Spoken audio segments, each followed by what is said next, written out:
Përshëndetje të dashur miq, ja ku takon përsëri në kanalin tim në Kuzhinë me zonjën Valbuna. Sot për ju do të përgatis një recetë të thjeshtë, po që ma kanë kërkuar në YouTube dhe unë e afroj pikërisht për ju sot. Gjizë pra.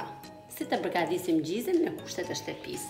Është një procedurë shumë e lehtë, shumë e thjeshtë. Për përgatitjen e recetës së gjizit, sot kemi zgjedhur 2 litra qumësht dhe 43 ml uthull e bardhë. Pra gjithnjë që ngjyra e gjizit të ngelet e bardhë.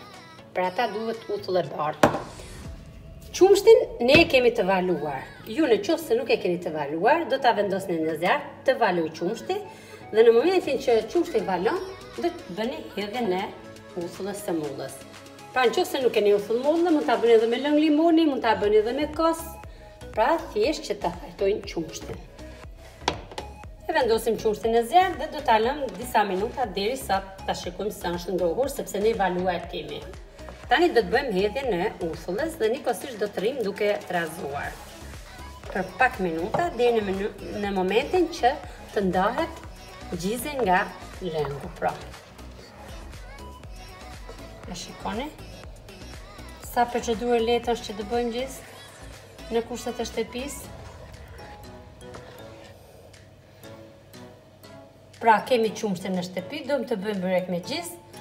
Në pak minuta e kemi të përfituar këtë recetë. Ja pra, e shikoni?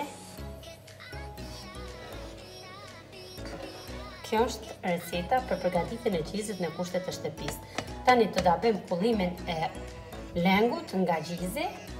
Tani në këtë moment bëjmë kullimin e cikut nga gjizi.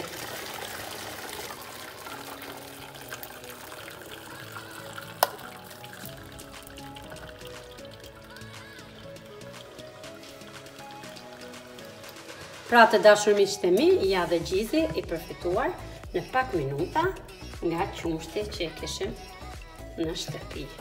Ky është gjizi i përfituar pra. I ka i komplet lëngu, s'ka më lëng. Në qoftë se do ta lëmë pak të butë, nuk e ngjeshim kështu për t'ia hiq komplet lëngun, ose në qoftë se dom të shumë të trashtë, pa lëng, e kullojmë komplet. Dhe ky lëngu që shikoni këtu është ilaç shumë i mirë për veshka. Nuk do ta hedhni poshtë, pra do ta fusni në frigorifer, ose ta zini, ta jepni edhe një val, ose ta pini kështu, dhe është dorë me një për veshka. Pra. Njëkohësisht gjizën e përftuar, mund ta përdorni kështu, mund ta bëni të kripur. Gjizi me krip nuk ka asgjë, është bërë gjizi tash dhe në këtë moment bën hedhjen e kripës. Ky është gjizi me krip dhe gjizi pa krip. Pra të dashur miqtë mi, ju duke ju falendëruar dhe duke ju uruar një ditë të bukur, kjo ishte receta gjizë në kushtet e shtëpisë. Ju falenderoj shumë për sugjerimet që më bëni në YouTube dhe unë gjithmonë do t'jam e gatshme që t'ja plotësoj kërkesat e juaja. Mirupafshim në videon e ardhshme. Mos harroni subscribe të kanalin. Shihemi së shpejti.